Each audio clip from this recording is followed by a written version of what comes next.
CreepyCorner stories. Hey everyone, welcome back to CreepyCorner stories. You know, diving into the dark web is always risky, but sharing these stories with you makes it worth it. I'm curious, where are you watching this from right now? Let me know in the comments below. I've noticed that these kinds of stories hit differently depending on where you are. It might even make the experience a little creepier. So, tell me, are you watching from the safety of your home or somewhere less secure?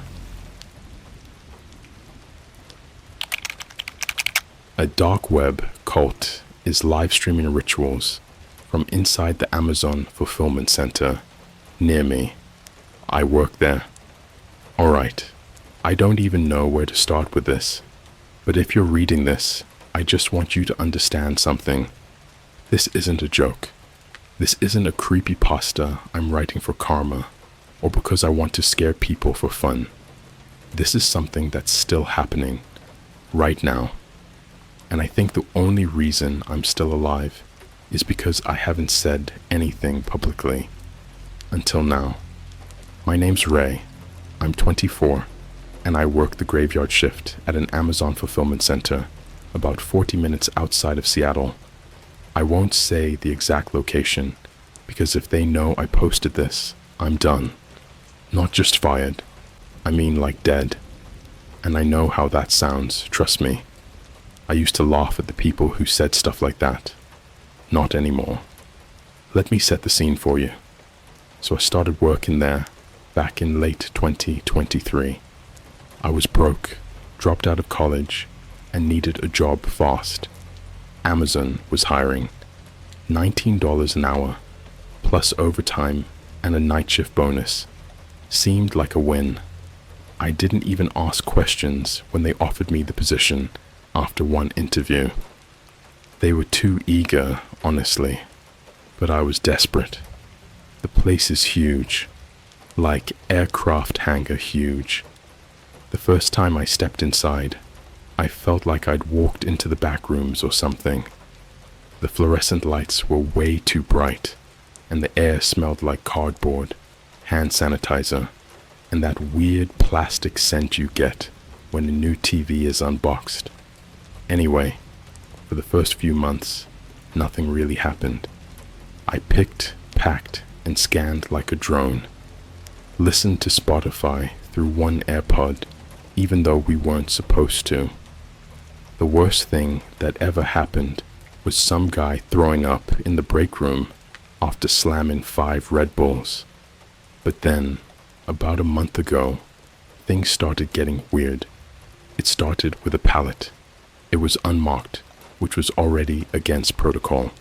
No shipping label, no barcode, nothing. Just wrapped in black plastic. It was sitting in Zone D4, which is like the dead zone of the facility. No cameras, barely any lighting, and always freezing cold. I'm not kidding when I say there are no cameras there. I asked my supervisor once, and she just said, "Don't worry about D4." That's it. Real cryptic. One night, I walked by D4 to clock out early. I faked a stomachache. And I swear to God, I heard whispering, like actual clear voices, chanting. It wasn't English either. Something harsher, guttural. I don't even know how to explain it. I thought it was a prank. A lot of the workers there are high half the time, or just bored out of their minds. But when I circled back to check it out, the pallet was gone. Gone. And there were wet footprints leading out of the row. No joke, they looked like bare feet, like someone walked through water and just disappeared into the shadows.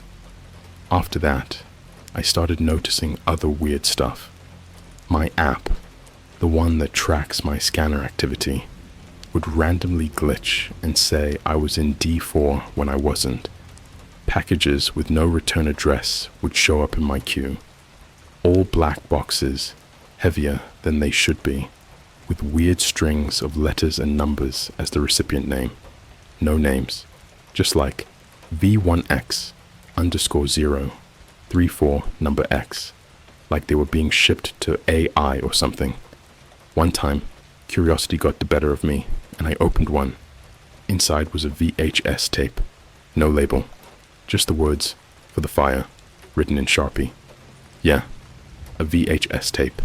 In 2025. I took it home. I know I shouldn't have, but come on, you would have too. I still had my old combo TV, DVD, VHS player from when I was a kid. Nostalgia, you know. When I played the tape, the screen was mostly static. Then it cut to a dimly lit room. It looked like it was filmed underground. Dirt walls, low ceiling. There were 5 people in black robes sitting in a circle. One of them was humming. No, more like vibrating, like that throat singing stuff you hear in documentaries about monks. In the center of the circle was this doll, like a human-sized mannequin made of packing paper and tape, the kind we use in the warehouse. And then the doll moved. I'm not even joking. It twitched. Then it started laughing, like a child's laugh mixed with white noise. I turned off the TV and sat in silence for like 10 minutes. My brain was buzzing. I thought maybe I'd just imagined it. Maybe it was a prank tape or some twisted art project. But then I noticed something in the bottom right corner of the screen before I shut it off. A timestamp, a Livestream timestamp, and my Amazon facility's location code. That's when the paranoia kicked in. I started Googling everything I could. Reddit threads, 4chan archives, even TikToks. I found one TikTok from some girl in Arizona who said her boyfriend worked at a warehouse and disappeared. She posted a screenshot of the lost message he sent her. It just said, "Don't let them scan your face." I felt sick. Fast forward to last week. I'm on break, scrolling through Reddit and TikTok as usual, and I come across a post on a deep conspiracy subreddit. A dark web cult is using Amazon fulfillment centers as ritual sites. I clicked instantly. The post had been taken down, but the cached version was still accessible. The OP described packages being used to ship ritual objects, weird symbols etched into warehouse walls. I'd seen one behind a vending machine in our breakroom once and thought it was just graffiti. And employees going missing. They claimed there was a dark web live stream showing rituals being performed inside facilities. I was shaking. I refreshed the page, and then my phone froze. Not like a regular freeze. The screen turned pitch black, and for a few seconds, it showed a face. Just a face. Bald, waxy skin, eyes like polished stone, and it smiled at me.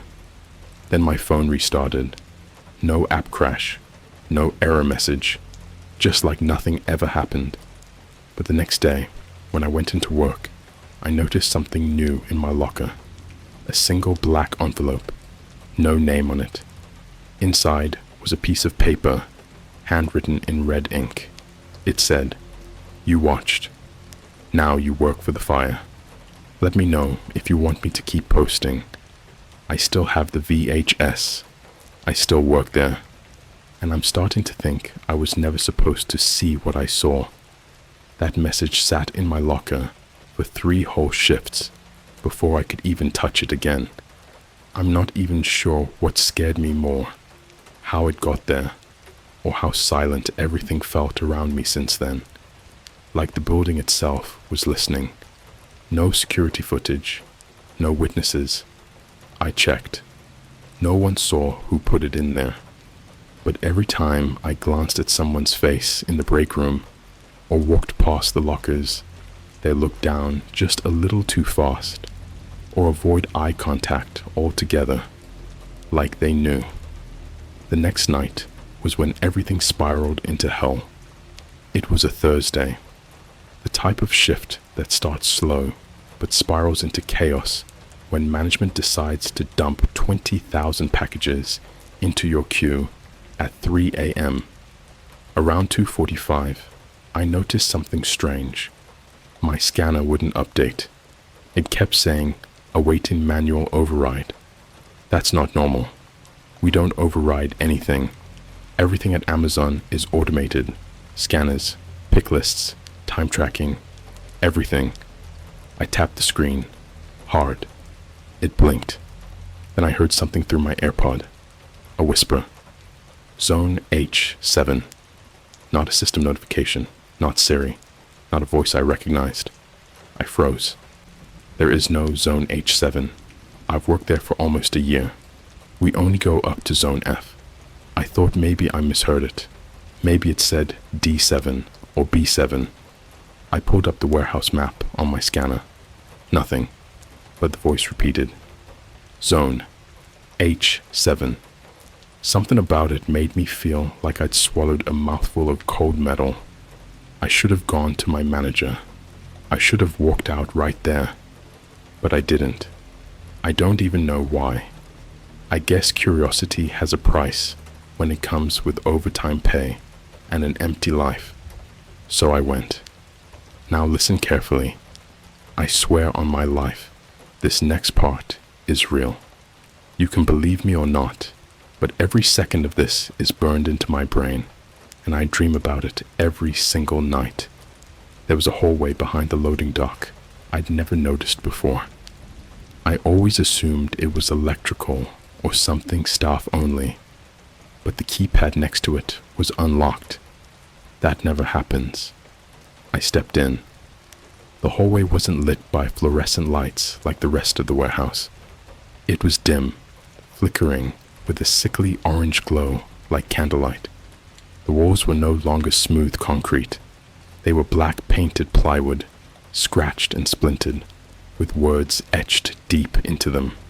Carved, dozens of them. Words like, feed the fire, burn what watches, the camera is God, you are a package. The deeper I went, the colder it got. My fingers went numb. My breath misted in front of me, even though it was July. And then I reached it. Zone H7. It was a room, if you can call it that, constructed entirely out of Amazon shipping boxes. Thousands of them, stacked and duct taped together like makeshift walls. There were mannequins lined up along the sides, those creepy white ones they use for safety demos. Only these had black hoods over their heads and red lines drawn down their torsos with what looked like lipstick or blood. I'm not sure anymore. In the center of the room was a fire, not a bonfire, a controlled flame inside a steel drum, like those burn barrels you see in homeless camps downtown. But here's the part that makes my stomach twist every time I even think about it. There were people sitting around it, real people, in Amazon uniforms, but their vests were black, not yellow, pitch black with the Amazon smile logo twisted into a frown. No one moved. They just sat there, breathing heavy, twitching every few seconds. I was about to turn and bolt when I noticed something even more disturbing. One of them was my supervisor, Lisa, middle-aged, real strict, hair always tied back, never smiled. She was sitting there, eyes wide open, staring through the fire like she wasn't even alive. Her mouth was open, and something long and black was slowly slithering out of it. Some kind of cord, like an HDMI cable, only wet. I swear to God, I nearly puked. Then, like someone flipped a switch, every single one of them turned to look at me. Not slowly, all at once. Their heads jerked toward me, like animatronics resetting, and then the whisper returned. The feed begins. The far wall opened, literally, like the boxes peeled back on their own, unfolding like cardboard skin, revealing a black screen mounted to the wall. A live stream. I saw myself on it. The feed was from behind me. a camera, somewhere in the shadows, and on the screen were viewer comments, like Twitch chat, but way more unhinged. Burn the package, make him kneel, offer him. His spine would scream so well. 666 tokens donated. Then the audio kicked in. My own voice echoed from the screen. You watched. Now you work for the fire. That's when the floor collapsed. I don't even know how to explain it. It didn't cave in naturally. It folded downward like a trapdoor, but in every direction. I dropped maybe 6 feet onto a pile of packing peanuts and bones. Human bones. I'm not exaggerating. Femurs, ribs, skulls with the Amazon logo melted into the forehead. Some were cracked open, scooped out. I ran, tripped, crawled. I don't know how I got out. All I remember is crawling through a chute, like one of those big silver ones they use to send packages between levels, and bursting out into the main warehouse again, covered in styrofoam and blood. The worst part? No one reacted. Everyone kept scanning, packing, shipping, like I wasn't even there. But then I noticed something in the corner. There was a mirror propped up against the wall. Not supposed to be there. Just leaned casually, like it had always existed. And in the reflection, I saw myself. Except, I wasn't wearing my normal vest. It was black. I called in sick the next day. Thought maybe I was hallucinating, sleep deprived, losing it. But then my bank account updated. I had a new deposit, $666.66, from a sender labeled AMZ Internal Alt Pay Feed 01. I haven't slept since. Every device I own now has a folder I can't delete. It's called feedme.mp4, and every night at exactly 3:33 a.m. it autoplays on every screen I own. It shows footage from different warehouses, different people, some screaming, some laughing like they've lost their minds. One guy just peeling off his own face like paper, revealing a barcode beneath. And the comments, they just keep coming. I tried deleting my Amazon account, deleting my apps, changing phones. The videos keep finding me.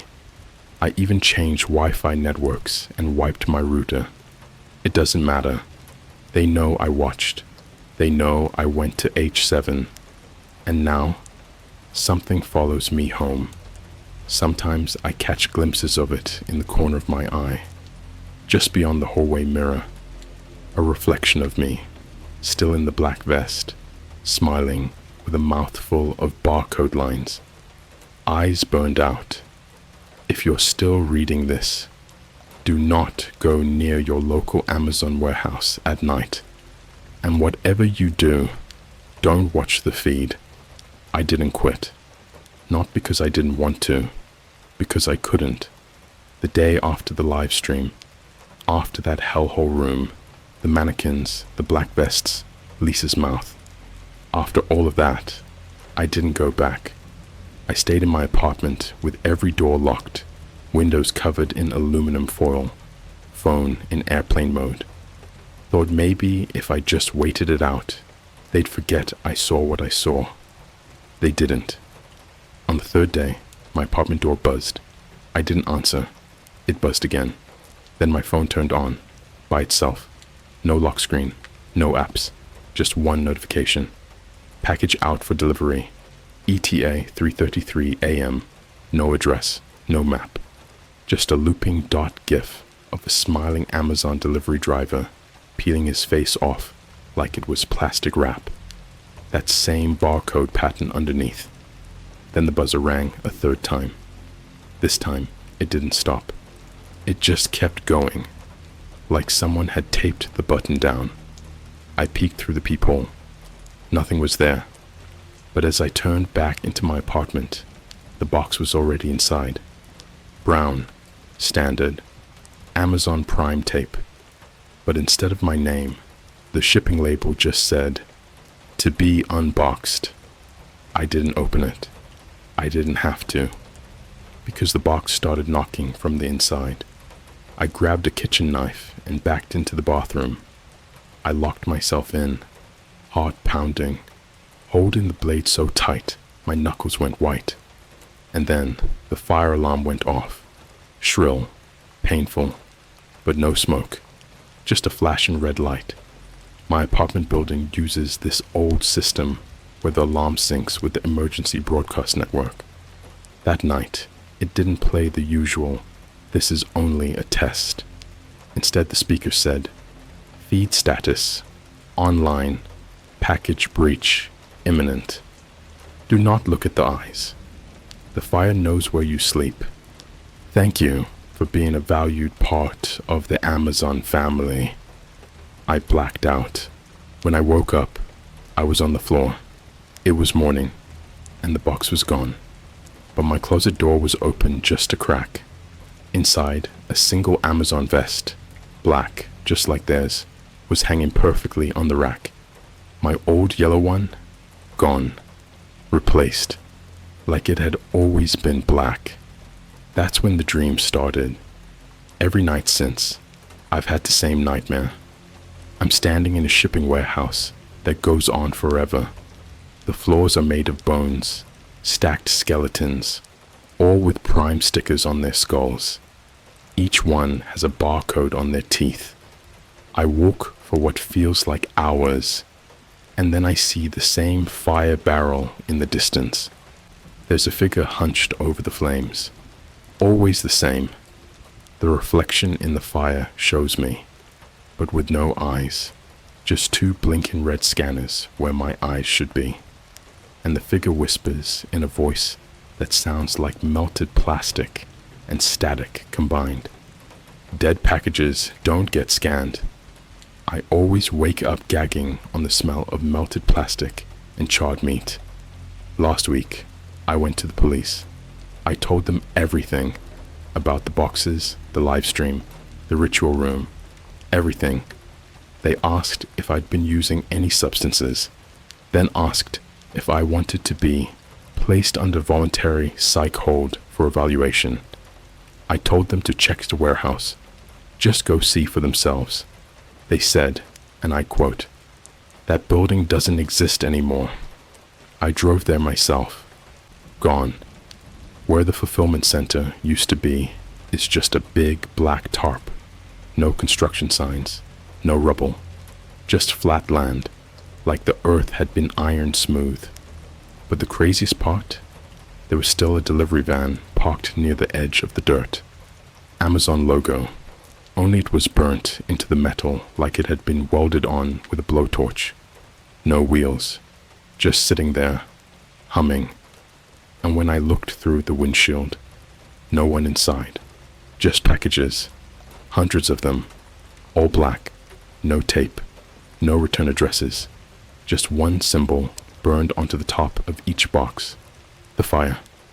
I know how this sounds, like I'm losing it, and maybe I am, but I can't ignore what happened yesterday. I was walking through a Starbucks downtown, just trying to be somewhere normal. Crowded, bright, noise. I figured they couldn't get to me there. I ordered a cold brew and sat in the back, plugged in my laptop, started writing this out, trying to document everything before it slips away like smoke. Then my phone pinged. One new airdrop request. The file name? Your brain has already been delivered. .move. I declined it. Then it came again. Declined. Again. Then every single phone and iPad in the Starbucks lit up with the same request. Do you want to accept your brain has already been delivered. .move. And then it accepted itself. The video started playing on every device. It was me, sitting in the Starbucks, from above, like from the security camera. But in the video, I wasn't typing. I was smiling so wide my face cracked, skin splitting from the corners of my lips all the way to my ears, eyes bleeding. And behind me, in the video, were 4 hooded figures in Amazon uniforms, standing perfectly still just behind my chair. faces hidden in black hoods, but one of them had a name tag, Lisa. People in the cafe started screaming, not because of the video, but because they saw the figures too. They were actually there. I turned around. Empty. Gone. Now everyone thinks I staged it. The news called it a deepfake panic attack. Some guy on TikTok posted it with the caption, "New ARG just dropped Amazon Fireverse. Episode 1 question mark. Fireverse." That's what they're calling it now. But it's not a game. And it's not over. Because tonight, my doorbell rang again. Just once. And when I checked the peephole this time, there was someone there, wearing my face, holding a mirror, and I swear to you, when I blinked, the mirror blinked too. There's something buried in the logistics, in the software. The algorithms don't just know what you want to buy. They know what you'll burn for. And it's not just my facility anymore. It's all of them. There's no more pretending. No, maybe it's all in my head. No more dreams. This is real. And it's spreading. You know what the scariest part is? It feels organized. Not like a cult or some random death-worshipping freaks in the woods. This is bigger, structured, systematic, like it's part of the corporate infrastructure. A tiered model of madness baked into the very code of the modern world. They don't want your money. They want your data, your face, your soul scanned and tagged and sorted into a goddamn SKU number. Every app, every website, every online account, it's all connected to the feed now. It's like the internet itself got infected. And the virus looks like two things, a smiling arrow and a flame. I haven't left my apartment in 4 days. I can't. Not after what happened at the post office. I had to send something out, something I hoped could end this. Remember the VHS tape I found in that unmarked package? I was going to ship it to a contact I found on a Discord server for paranormal archivists, supposed ex-cult researchers. One guy named 0x77 said he could decrypt analog media and trace embedded location signals inside ritual-coded media. I don't even know what that means, but he seemed legit. He told me to overnight it to an address in Ohio. I didn't trust UPS or FEDEX. I thought USPS was safer. God, I was so stupid. I walked into the post office around 2 p.m. It was empty, except for one old woman filling out a customs form and the clerk behind the glass. I handed the box over. The clerk didn't speak, didn't ask for my name, just scanned it. Beep. Then paused. His eyes twitched. I looked down at the scanner screen. It didn't say shipment accepted or paid. It just said package already burned. I laughed, nervously, thinking it was a glitch. Then the clerk looked at me, slowly, and said in the calmest, most inhuman voice I've ever heard, "Prime members burn faster." The lights went out for exactly 4 seconds. When they flickered back on, the old woman was gone. The box was gone.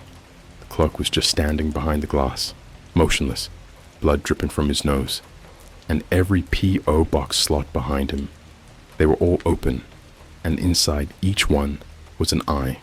Real, human, eyes, BL blinking, watching. I ran, back home, locked every door, deleted every app, smashed my Alexa.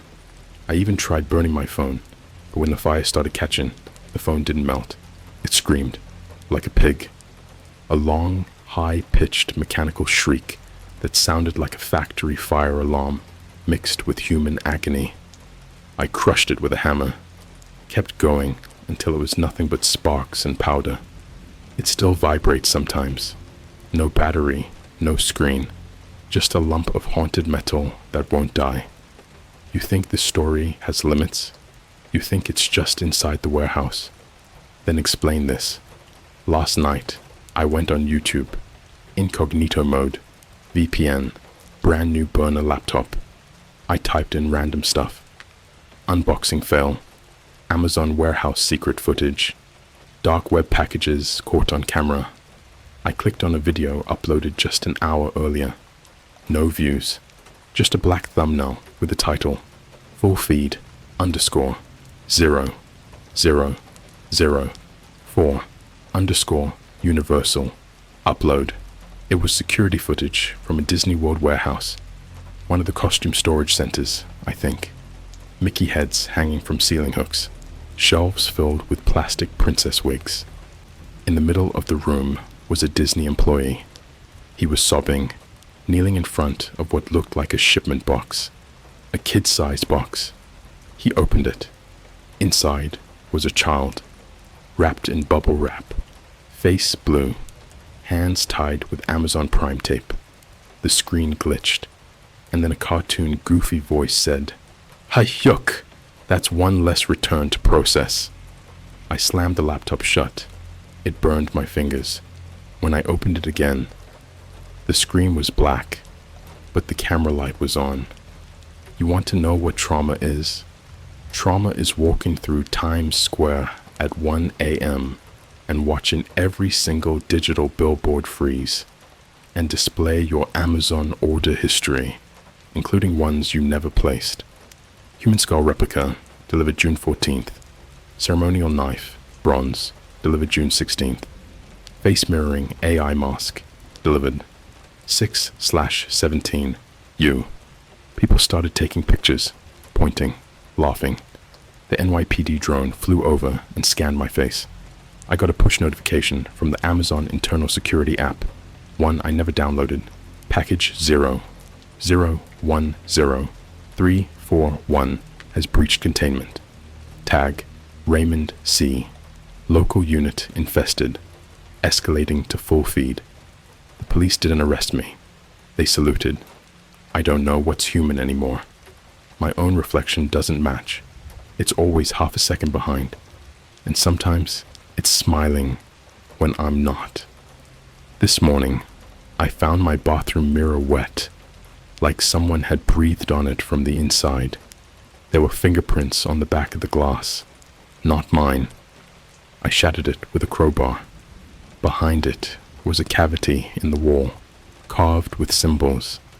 Dozens of tiny packages still sealed, all with names of my friends. Some of them are people who've blocked me or ghosted me since this all started. And at the bottom, wrapped in yellow tissue paper, was a Polaroid of me sleeping from last night.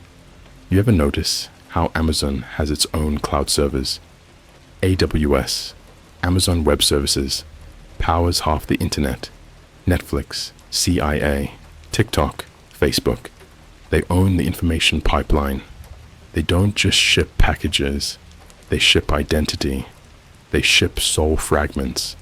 They scan your brain when you click next day delivery. You think it's fast because of technology. Number. It's fast because the thing you ordered is already on its way. Because they already knew you would want it. Because they already tagged you. You are not the customer. You are the product. You're a package. And dead packages don't get scanned. I'm typing this now in an abandoned Chick-fil-A freezer behind a strip mall. My signal is flickering, and the lights are pulsing in sets of 3. Everything around me smells like melted foam and burnt hair. My tongue is swelling. I think they're trying to silence me from inside.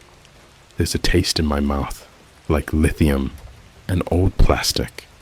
Every time I blink, I see the barcode over my own retina. If I use my phone's front-facing camera, the screen just shows the Amazon loading wheel in place of my face. They're inside me now. I think I've already been boxed. You can shut your laptop. You can delete your history. You can smash your phone and hide in the woods. But it won't matter. If you've read this far, your delivery has already been scheduled. I don't know how much longer I have. Every moment feels like a countdown, like the number on a shipping label, slowly blinking toward its expiration date. I'm writing this down because if it's the last thing I do, I want someone, anyone, to understand the nightmare I got dragged into. There's no escape. The freezer was getting colder by the minute. The flickering fluorescent lights overhead buzzed and hissed, making shadows dance like they were alive. I was hunched in a corner, wrapped in a wet thermal blanket I found in the back room, my fingers raw from typing on this busted laptop. I tried to shut down the device. No matter what I did, the screen kept flashing something new every time it rebooted. Scheduled for delivery. I typed that phrase into a search engine. Nothing. No Wikipedia page, no news, no viral TikTok. Just empty. Like it was a secret code embedded in the digital bloodstream. I wanted to trace the origin of the file. The deep web cult keeps sending me. The one that won't stop popping up in my devices. Your choice brain has already been delivered. .move. So I dug. Darknet forums, obscure IP addresses, scrambled metadata hidden inside the video files that no normal user would find. And what I discovered made me want to vomit blood. The feed, the live stream from the warehouses, doesn't just show ritual sacrifices. It shows the processing of human lives, like packages. There's a hidden logistics network, not just warehouses, but processing centers disguised as sorting hubs, like postal depots, where people aren't shipped out, they're broken down. The cult's live stream broadcasts inside these centers, feeding a global audience of sickos and algorithmic monsters who pay in crypto and tokens to watch. Each ritual is a grotesque unboxing ceremony. The victims are bound, scanned, and disassembled, piece by piece. It's horrifying and methodical. No screams, no chaos, just cold efficiency. One video I found was titled simply, Feed 007, Amazon YVR Processing Center. YVR, Vancouver International Airport's cargo hub. It showed an employee in a black vest, standing before a table with a half-open crate. Inside was a woman, maybe mid-20s, eyes wide with terror. She wasn't screaming, she was silent. The employee scanned her forehead barcode with a handheld device. The scan triggered a laser grid, and the crate lid slid open. A dozen robotic arms with surgical scalpels and blades appeared, slicing with precision. Fingers, teeth, tongues, hair, all carefully sorted into bins labeled human material, hair, human material, soft tissue, human material, bone fragments. The employee, calm, detached, typed into a tablet, processed, 1 unit, time, 0/0/2714, status, prime feed, active. Then he placed a new label on the crate. It read, delivered. You want to know what happens after? The raw human materials are packaged and sent to labs, art studios, luxury brands, tattoo parlors, even pharmaceutical companies. Ever wonder why luxury skincare companies suddenly added peptide complexes sourced from organic human-derived compounds? Why some fashion lines started using biodegradable leather but won't say the source? It's from these feeds, the remnants of the victims in the cult's livestream. I reached out to my contact 0x77 again, told him everything. He sent me back coordinates. GPS points to an abandoned McDonald's outside of Phoenix, Arizona, the cult's distribution center, a real-life horror hub. I was too scared to go, but then yesterday, something worse happened. My electricity cut out.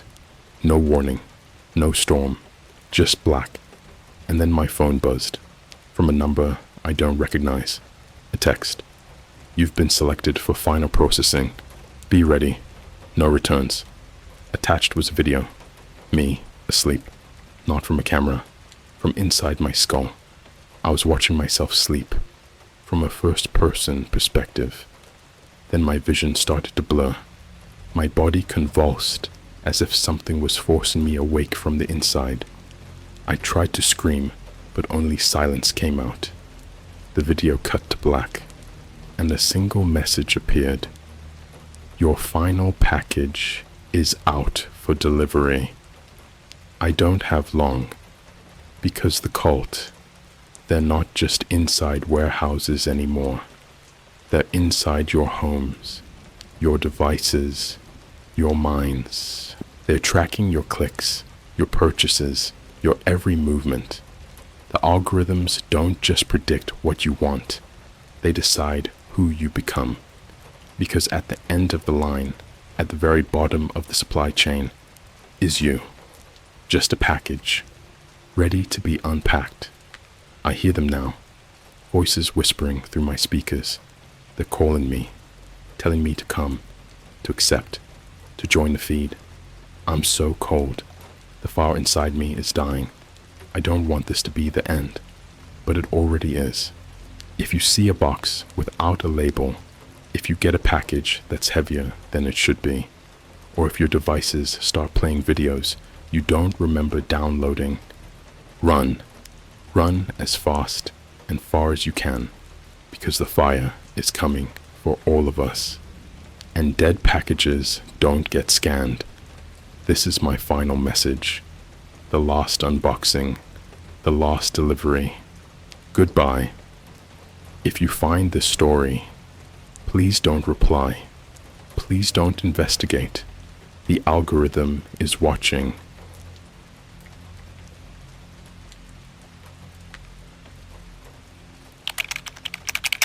I found a pair of Nikes from a dark web collector who claims they were worn during a human sacrifice.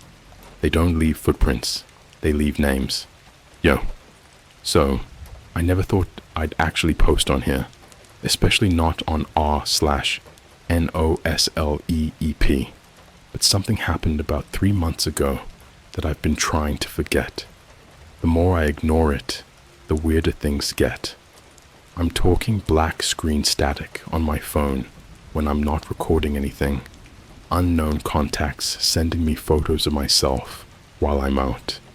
And sometimes I hear my own name echoing from places it shouldn't be. But let me start from the beginning. I'm 22. I live just outside of Chicago. I do freelance video editing for YouTubers and TikTokers, mostly horror content. Ironically enough.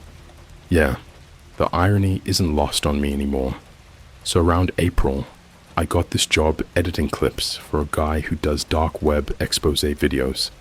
Think Mr. Ballin, but with less storytelling and more shaky night vision crap. The guy, who I'll call Trey TV, sends me this raw footage one night titled Rare Dark Web Nike Unboxing. Super clickbaity, right? I figured it was some edgy custom Air Forces or something with blood splatters painted on. You know, typical horrorcore fashion kids would eat up. But then he texted me something I'll never forget. Yo, don't play this footage with headphones on. Trust me. At first, I thought he was joking. But when I clicked play and skipped around in Premiere Pro, the audio track was literally just whispers, like actual layered whispering in different tones, overlapping and panning from left to right. It wasn't in English either.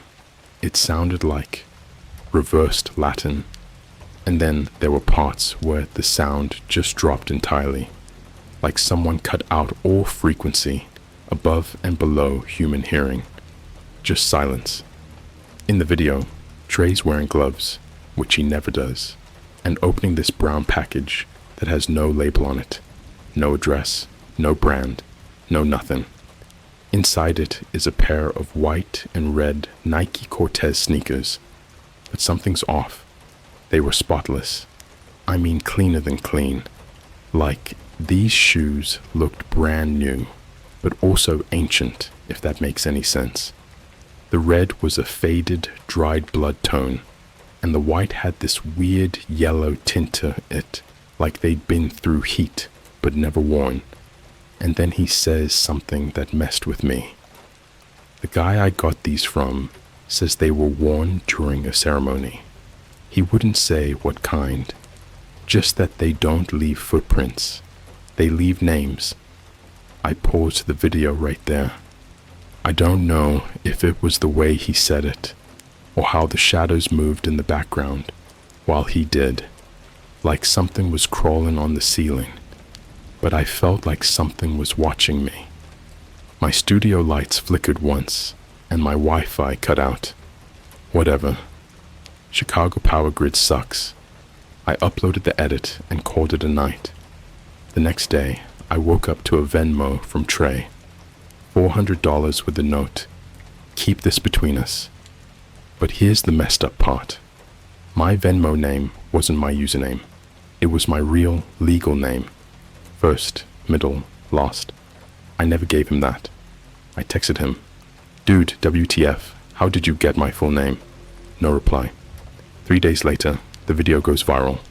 Over 1.3 million views on YouTube in under 48 hours. The comments are unhinged. People saying they've seen those shoes before.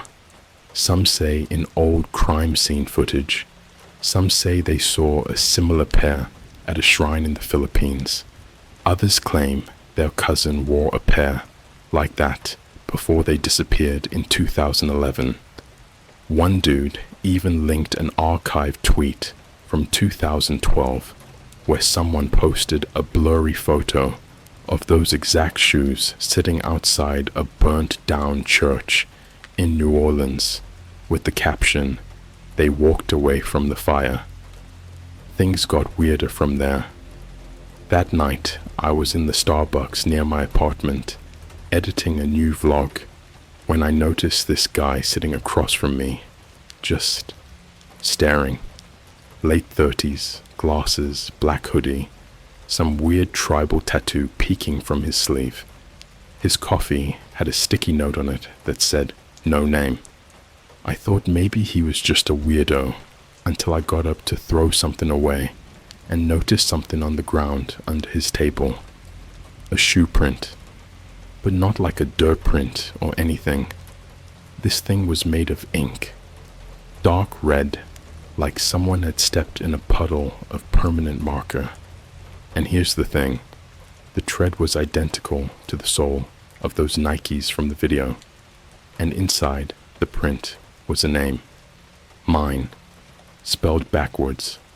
I left the Starbucks immediately, didn't even finish my drink. On the way home, I checked the video again, just for peace of mind. Maybe I was overthinking it, but something had changed. The shoes were gone. I swear to you, in the re-uploaded version of the video on Trey's channel, he opens the box and there's nothing inside, just empty brown packaging, like he was unboxing air.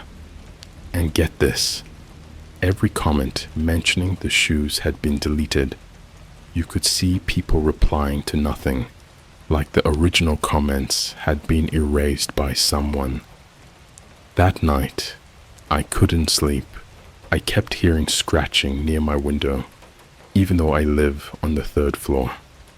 Around 2:37 a.m., I got an email from a burner account. No subject, just a video attachment. It was footage of me, sitting in Starbucks, but from behind the man with the tribal tattoo, filmed over his shoulder, and you could see me looking directly at the camera, as if I knew I was being watched. I don't know if I should keep going. I have no idea if Trey is even alive right now, and I'm terrified to check. But if anyone's ever heard of these shoes, or knows what "they don't leave footprints, they leave names" actually means, I'm listening and watching my back. I don't even know how to explain what's happened since I posted part 1. It feels like something peeled open a curtain behind the world the moment I uploaded it. I didn't sleep for 2 nights straight after that post. Every time I'd close my eyes, I'd hear my name whispered like it was inside my own skull, except not in my voice, or any voice I recognized. It was almost wet, if that makes sense, like someone was whispering while underwater, and it always came with the same 3 words, drawn out and low, like a chant. Walk, the path. And then I started seeing them. People, wearing the same shoes, not exactly the same ones, like different colors, different styles, but every pair was the exact same Nike Cortez silhouette, and none of them left footprints. I'm not talking metaphorically either. I tested it. One of them followed me down Belmont Avenue near the Red Line station. It was like 3:30 in the morning, and the whole city was fogged over. Perfect conditions to catch footprints in the condensation on the ground. But this dude, middle-aged, limping, wearing a pair of all-black Cortezes with a red X drawn on the heel. His feet made no sound, and as I followed behind him, the ground behind me got wet. But his didn't. It was like he walked on memory. When I finally caught up and shouted, "Hey!" he didn't even turn around, just stopped mid-step, like someone hit pause. I moved in front of him to get a better look. His eyes were completely white, like milk glazed, no pupils, no irises, and his nose was bleeding, not dripping, but leaking upwards into his eye sockets, like gravity had flipped on his face. I backed away. He whispered it again. Walk, the path. I took off running, didn't look back, didn't care who saw me. I almost threw up in an alley outside a 24-hour McDonald's. When I looked at my phone to check the time, the photo app was open and it was already recording. But what it was recording was behind me. When I got home, I started digging. I knew I needed to go deeper. I remembered the name of the seller Trey mentioned in passing during one of our older calls. He called him the Collector. Supposedly, this guy ran some private channel on the dark web where he auctioned off items from real-life crime scenes, cult rituals, exorcisms, like a horror version of eBay with a paywall that only opened if you had blood-verified crypto. I found it, and I wish I hadn't. It's called the Soul Archive. No normal browser gets you there. I used a modified Tails OS and an encrypted .onion gateway I got from an old Reddit post buried on RR's Deep Web Unfiltered. The post is gone now. The homepage is just one sentence. We preserve the forgotten paths of those who walked beyond time. There's a list of items, all shoes, all with names, like Reeboks, last worn by 8-year-old Lila J. at Green Lake Woods Massacre. Timberlands, owner dissolved in vat, Bronx, 2009, only shoes recovered.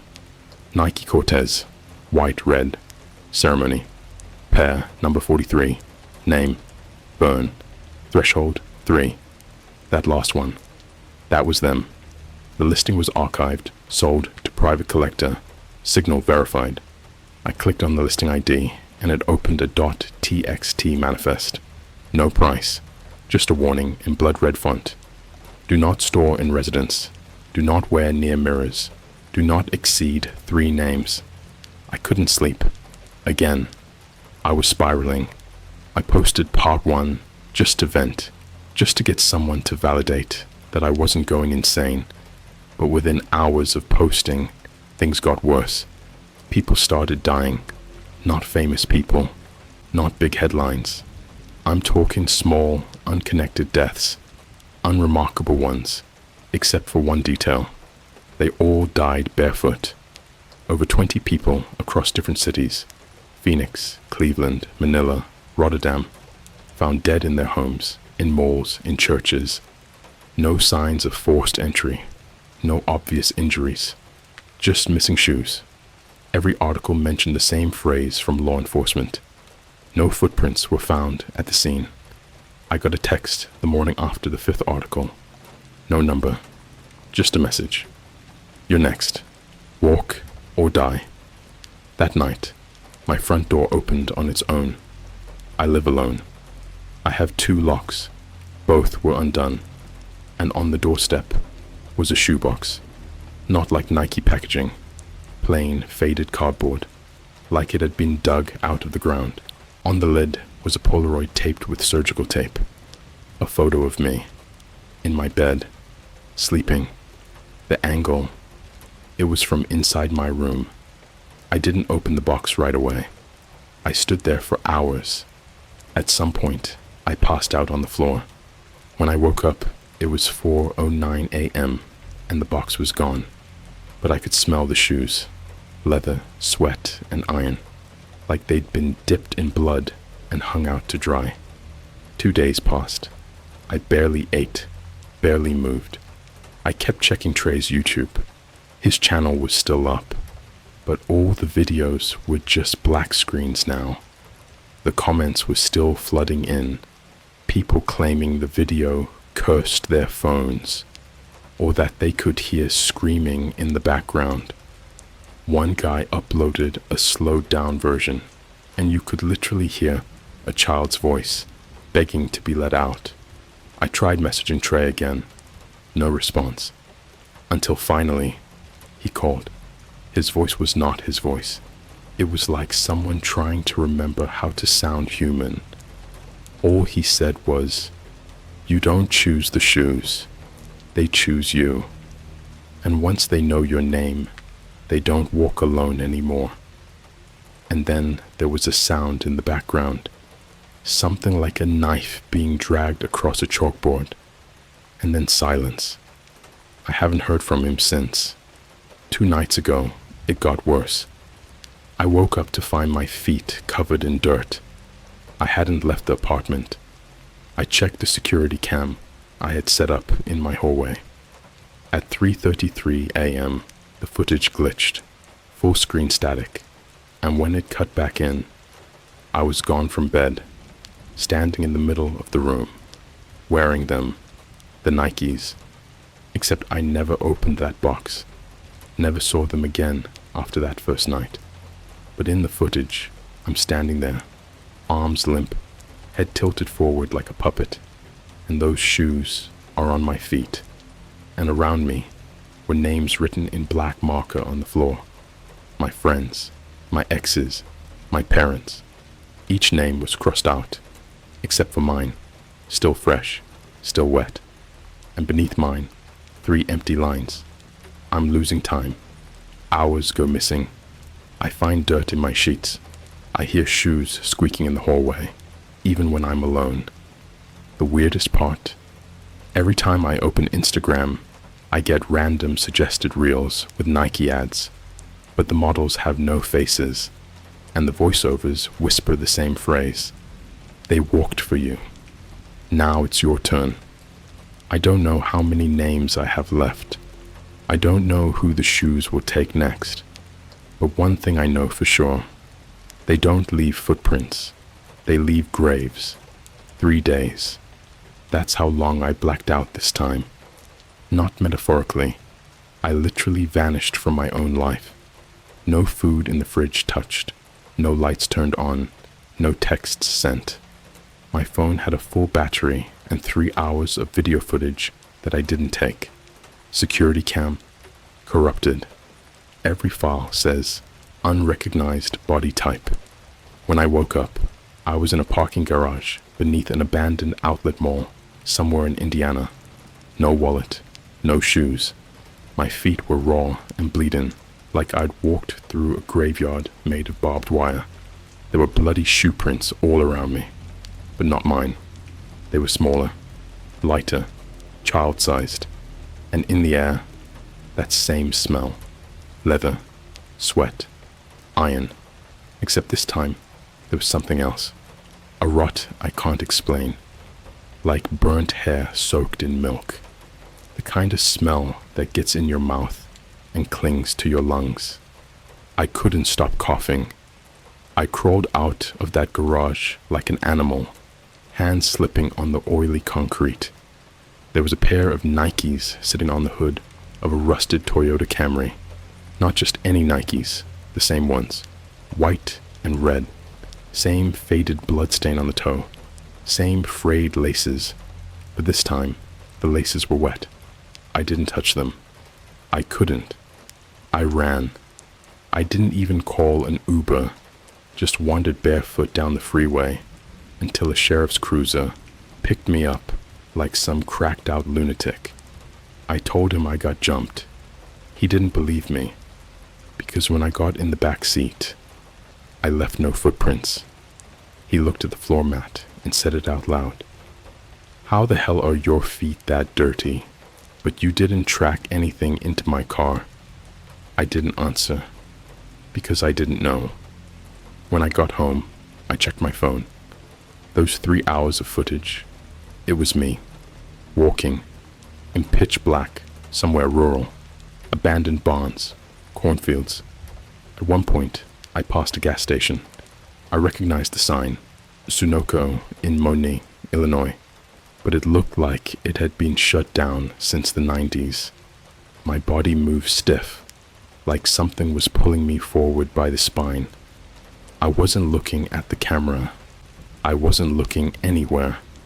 And there were names whispered over the audio. Hundreds, maybe thousands, all different voices, overlapping, glitching. They weren't just whispered. They were cried, begged, begging me to stop walking.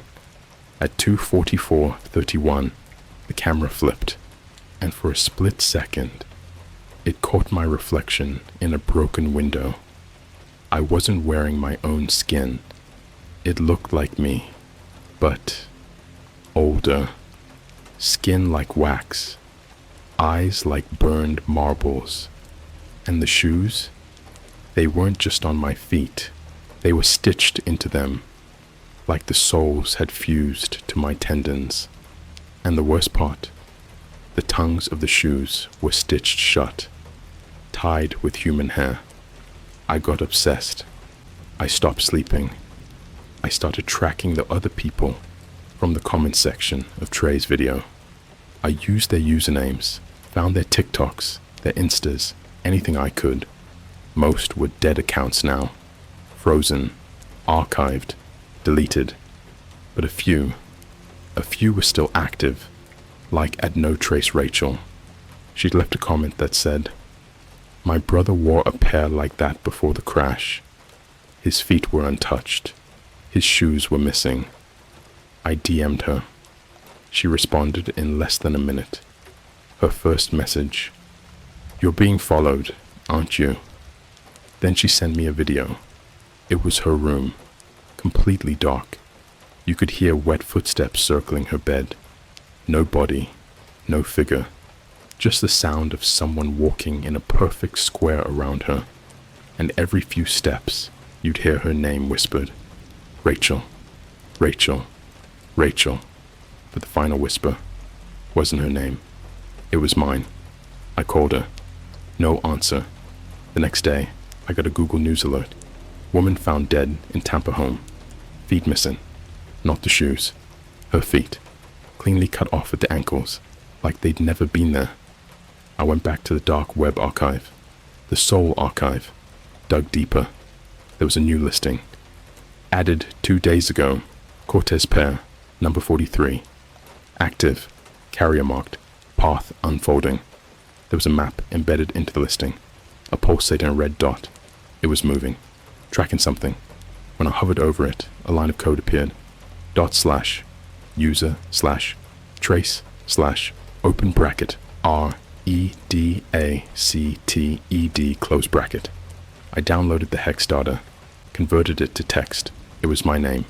Full legal name, including a middle name I don't go by. And then beneath that, 3 more names. Rachel, Trey, The third one changed every time I refreshed. At one point, it said DAD, then Isaac Rogers, then unborn. I don't know how it knew. I don't know what it knows, but it knows I'm running out of names. I tried destroying them. I did. After that last blackout, I found the shoes in my apartment.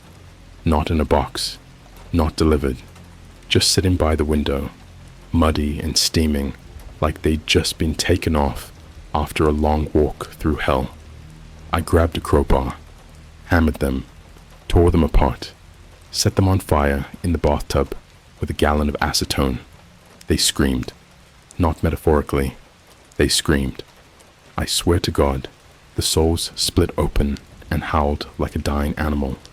I covered my ears, passed out from the sound. When I woke up, the tub was clean, and the shoes were gone, but they left something behind. A footprint, in teeth. Dozens of human teeth, arranged in the shape of a left Nike sole. Some still had roots. One had braces. There was a name inside the arch, formed with what looked like tiny baby teeth. Isaac Rogers. That's my name. I tried warning people. I posted on forums. I uploaded to TikTok. No one believed me. They laughed, said it was ARG content, that I was in my found footage arc. One person commented, "Cool Blair Witch promo. Do the shoes turn into demons next?" I blocked them. That night, I heard them walking, up and down the hallway of my apartment, then inside, then across my chest while I slept. In the morning, I found red footprints on the ceiling, and one on my face. 2 hours ago, I got a package, no return label. Inside, a Ziploc bag of dirt, a Polaroid of my apartment building, taken from the roof, and a sticky note. It said, "The shoes don't carry you. They carry your sins. Name 3 others, or be the last to walk." So now I sit here, typing this, wondering if I should say the names, wondering if I should sacrifice someone else to buy myself a few more days. Because this is what no one tells you. The shoes don't kill you. They make you kill for them. They don't want your feet. They want your guilt. And when that runs out, when there's no one left to name, they take your mouth and sew it into the next pair. It's 3:19 a.m. There's no electricity in my building anymore, and I'm not even sure if this is a dream or if I finally passed that last little line between haunted and hollowed. I haven't heard another human voice in over 2 days. My neighbors? Gone. Phones. No signal. DoorDash. Cancelled mid-delivery. The guy never showed up, but when I opened my door, his shoes were there, still tied. Fresh drops of blood beneath the tongues. A receipt tucked in one of them with the words, "Payment received. Walk begins now." I haven't slept since the last time I felt someone crawl over my back while I was lying in bed. Not step. Crawl. Fingernails scratching against my spine in perfect rhythm. I didn't move. I couldn't. Not when I felt breath against my neck whispering a name. But it wasn't mine. It was my mother's. She's been dead 6 years. Car crash. No survivors. At least, that's what we were told. I dug up the old report out of fear. Had to break into the records at the courthouse. And do you know what I found? In the box of evidence labeled personal effects, unidentified burnt remains, was a photo, a Polaroid, of the same pair of Nikes, sitting next to what looked like a piece of jawbone and a wedding ring melted into the rubber sole. I flipped it over. One word written on the back. Walked. I thought I was the only one left, the only carrier, but I was wrong. Last night, I saw someone else. It was in a Walgreens bathroom. I'd gone in just to wash the blood off my hands. Not mine. I'd woken up in my bathtub again, fingernails caked with something black and a name scratched into my forearm like I did it myself in my sleep. Devon W. Never met a Devon. No clue who he is. But when I looked in the bathroom mirror, I wasn't alone. He was standing directly behind me. Gray hoodie, skin stretched so thin it looked laminated. No lips, just smiling gums and teeth, so sharp they looked filed. And the shoes. You already know. But these ones were moving on their own, twitching, vibrating, like they were itching to step forward, but he was holding them back with every ounce of his being. He whispered to me with a voice like shattered porcelain, "We don't walk because we want to. We walk because if we stop, they remember what we did." I blinked. He was gone. Only the shoes remained. This time, they were still warm. I found Devon that night. Well, what was left of him? I followed his name, searched local forums, backtracked Reddit accounts, social handles. He had posted 3 weeks earlier in a horror Discord under the tag SoulChain97. His message was short. 3 names. That's all they let you carry. After that, you either find a replacement or become one. I found his apartment listed under a burner Airbnb account, Southside Chicago, abandoned now, according to the city. I broke in. The door was unlocked. Inside was the most insane scene I've ever witnessed. It didn't look like a place where someone had lived. It looked like a ritual chamber.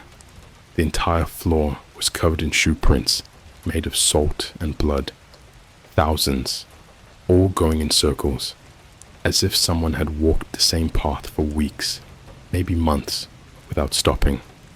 There were bones in the oven, human, cleaned, scrubbed white. But the part that made me want to scream until I died, the fridge.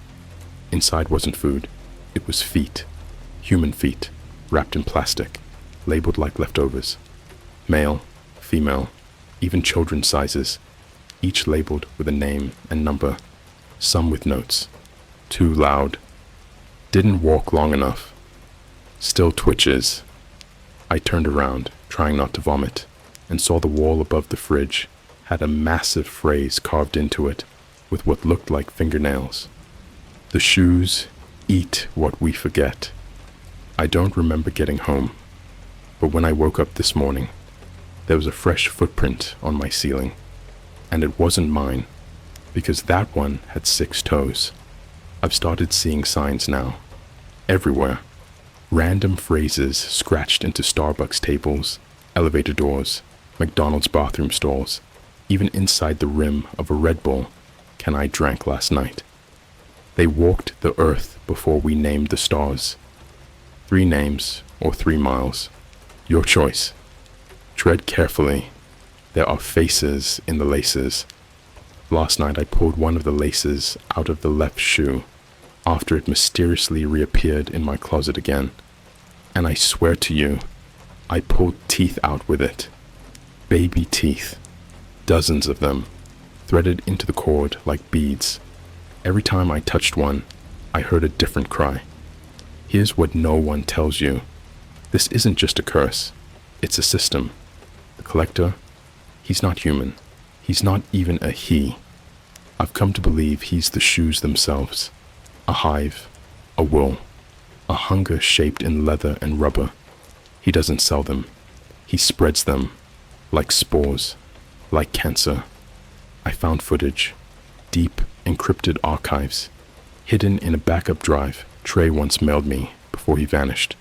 Inside, a VHS rip, black and white film, a ceremony, early 1970s, maybe rural Mexico, maybe southern Louisiana.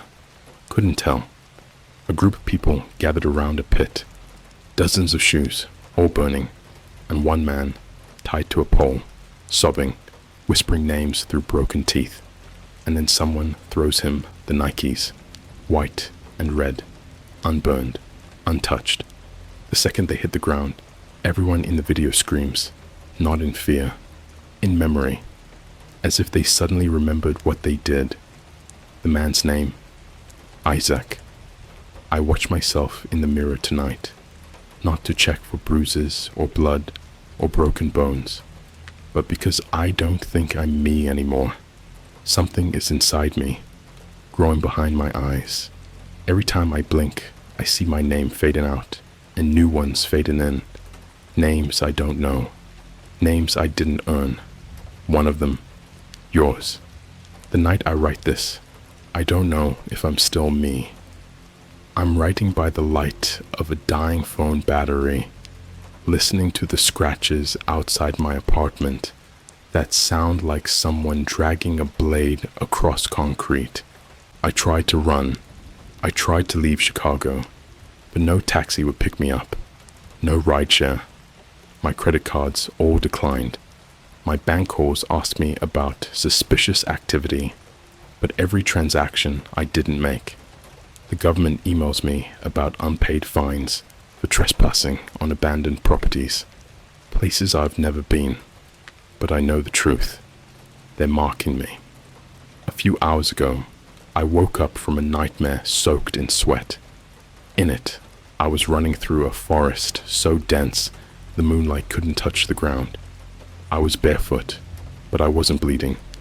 Behind me, the sound of thousands of shoes pacing. Some shuffled, others stomped, and all of them whispered names, mine among them. Suddenly, I stumbled on a gnarled root and fell face first into the dirt. When I looked up, there was a circle of people standing around me. Their faces were hidden beneath hooded cloaks. One stepped forward. His shoes were the same Cortez, but they dripped with something dark and sticky. He knelt and whispered, "The shoes don't ask for loyalty. They demand debt." He pulled back his hood. It was me, only older, eyes milky with death, and around his neck, a necklace made of human tongues. He smiled and said, "You're the debt now." When I woke, I found something new, not on my skin, not carved or written, inside my throat, a scar, thin, white, no pain, no blood, but every time I swallow, I hear it, a name. I need to tell you what happened the night before last. I was sitting in my living room when the power cut out. It was sudden, total blackout, no streetlights, no emergency lights, just pure darkness.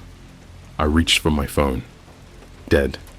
Then the scratching started, from the vents, from the walls, from the floor, and then the smell, that horrible mix of leather, sweat, iron, and something rotting.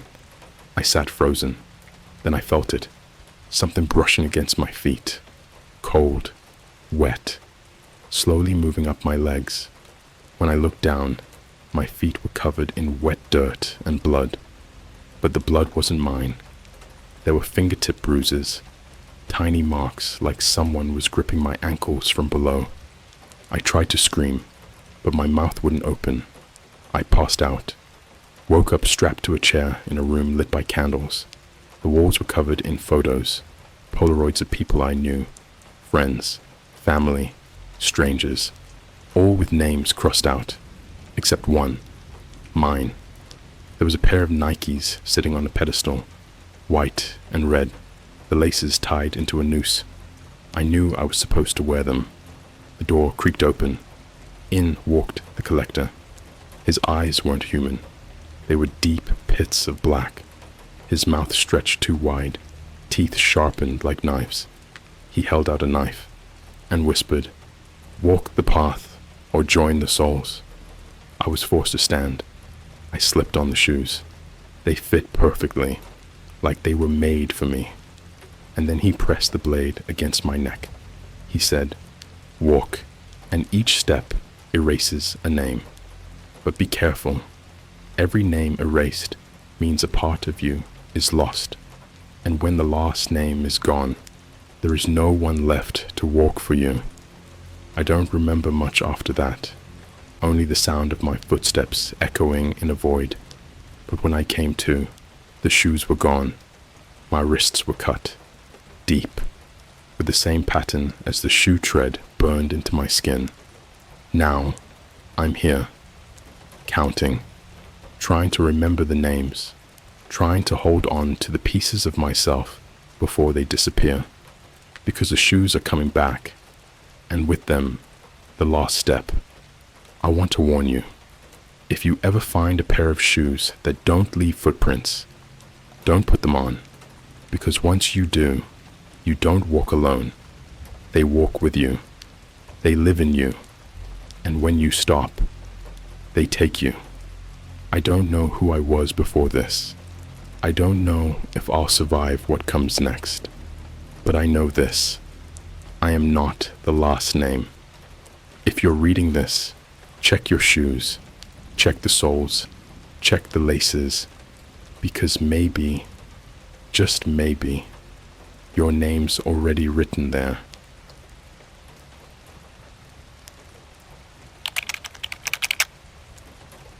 I bought a travel package from a dark website claiming to offer forbidden routes. Google Maps says I've been underground for 2 days. Alright, this is gonna sound fake as hell, like some Blair Witch mixed with the Creepypasta Reddit thread type beat. But I swear, everything I'm about to tell you actually happened, and I have screenshots, GPS data, and way too much trauma to back it up. So here's how it started. I was bored out of my mind last month, like full on, nothing to do with life, bored. You ever hit that point where you're just doom scrolling TikTok at 3 a.m., watching sped up clips of Family Guy while some AI voice reads Reddit posts over it? Yeah, that kind of bored. I'd just gotten dumped. She left me for her boss at a freaking Panda Express, no joke. And I was itching to go somewhere, anywhere, that wasn't my bedroom, lit by the cold blue glow of my dual monitors and an untouched energy drink on my desk from 3 days ago. I started looking into travel deals, but everything on Expedia and Booking.com was either $800 flight to Florida where you'll sweat and get bit by bugs, or backpacking across Europe for people with rich parents and no jobs. I didn't have that kind of money. What I did have was curiosity and bad judgment. That's when I found it, Velvetera Tours. So here's the thing. I wasn't trying to get on the dark web. I'm not some Silk Road Reddit edgelord looking for hitmen or whatever. But I'd been watching this YouTuber, Brook in the Void, who reviews cursed websites and weird online experiences. One of her videos mentioned how some old .onion travel forums had started hosting links to off-grid travel experiences, stuff like lost towns, abandoned military tunnels, and untraceable routes for the elite. Naturally, I got curious. I downloaded Tor browser like an idiot, started clicking around, and after about an hour of sketchy links and really bad deepfake ads, I landed on a page that honestly didn't look that dangerous. It was just black text on white, minimalist, no weird music, no edgy aesthetic, just the title, Velvetera Travel Services. See the routes, the world, forgot. Beneath it was a short list of packages. Most were grayed out, but one was glowing green, marked as limited offer, beta route, 129 USD, includes complimentary travel bag. Like, come on, for 129 bucks? Even if it was a scam, I figured I'd at least get a funny story. I clicked. The booking page was too normal. It was eerie how legit it looked. Clean fonts, modern UI. It asked me to choose my start point and threshold point. There were drop downs for cities, but when I typed Chicago, it snapped back to origin, McDonald's, Lower Wacker Drive, 24-hour, threshold, Starbucks, 2040 Union Avenue, Los Angeles. What the hell? I figured it was just a glitch, but it let me continue. No passport information, just my email, name, and PayPal. Yeah, I used my actual PayPal like an absolute moron. Instant confirmation. Velvetera ID 992 E-Thresh05. Please arrive at the McDonald's location no later than 3:33 a.m.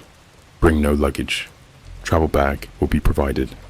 I laughed, screenshotted it, and sent it to my friend Matt like, "Bro, I think I just paid to get murdered in a Ronald McDonald basement." Matt's only response, "Bet. Live stream it." Things got weird fast.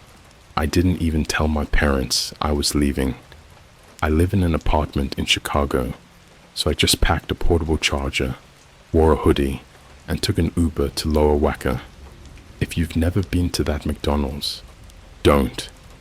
It looks like the last place someone sees before they disappear forever. It's underground, weirdly empty, and it smells like moldy bread and battery acid. I walked in at 3:28 a.m. There were no customers, no employees, not even that annoying McDelivery guy who always plays TikToks on speaker. Just empty tables and cold air. Then I saw it. A black duffel bag on a table in the far back, and taped to it was a note written in perfectly scented Comic Sans font. Velvetera passenger 992E. Do not open until instructed. I stood there, waiting for someone to jump out and scream prank or whatever. Nothing. I sat down. I actually opened the McDonald's app and ordered a hash brown just to see if an employee would show up. No one ever did. At 3:34 a.m., the lights flickered. Not in a cheesy horror movie way. I mean, every bulb in the place blinked once, like a reset. My phone buzzed. Text from Velvetera. Dispatch. Your guide has arrived. Please proceed to the back exit and follow the staircase down. Keep your phone on airplane mode until further instruction. There was a back door behind the bathrooms, and sure enough, it was cracked open. I should have left. I should have run, but I didn't. The underground entrance. I walked through that door like I was in a trance. It led into a narrow stairwell with flickering lights. Cold air rushed upward. The walls were concrete, but they were clean, like freshly power washed. The duffel bag was heavier than it looked, but I didn't dare open it. I still don't know why. At the bottom of the staircase was a long hallway. No signs, no graffiti, just a white arrow painted on the floor. I followed it. Eventually, I reached what looked like a subway platform, but there were no tracks, just a solid black surface with strange grooves. That's when I heard it.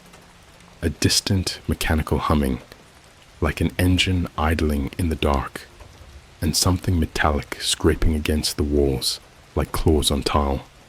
Suddenly, my phone buzzed, even though it was still in airplane mode. Google Maps. Notification. Your location has been updated. Distance traveled, 3.7 miles. Current elevation, -286 feet. What? I looked up, and something was coming down the tunnel. A sleek, windowless train-like capsule, black and silent. No lights on it, no doors, until it stopped right in front of me and opened sideways, like a sliding panel from a sci-fi movie.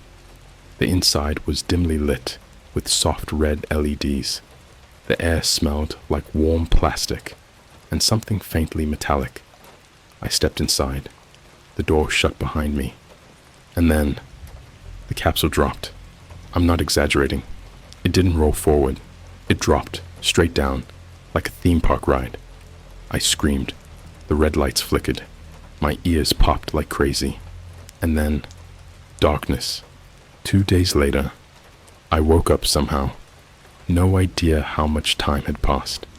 There was no clock, no light, just the dim glow of my phone. Google Maps was open, but the screen looked wrong. It was staticky, glitchy, like it couldn't load my location. At the top of the screen, I saw a message. I will never forget. You've been underground for 49 hours and 12 minutes. I looked around. The capsule was gone. The walls were dirt, rock, some weird fungal growth that pulsed when I stepped near it. And the only way forward was a dark, narrow tunnel marked with a sign that looked handwritten in blood. Welcome to the route. I haven't told anyone else about this yet, but what's down here with me?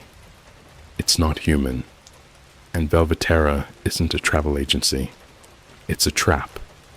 The moment I stepped through that tunnel, something changed. I could feel it in my teeth, like the pressure had shifted. It was like walking into another dimension, except this one wasn't made of stars and lights. It was made of bone dust and secrets no one should ever know. I remember the way the air hit me first. It smelled like a morgue after a flood, wet, chemical rot, with something sour underneath it. Not just mold. It was human. It was old. I pulled my hoodie over my nose, but the smell clung to my skin like sweat.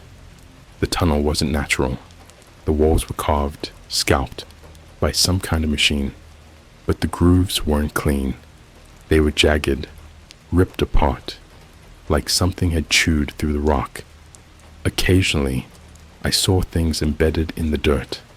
At first, I thought it was metal wiring or old pipes.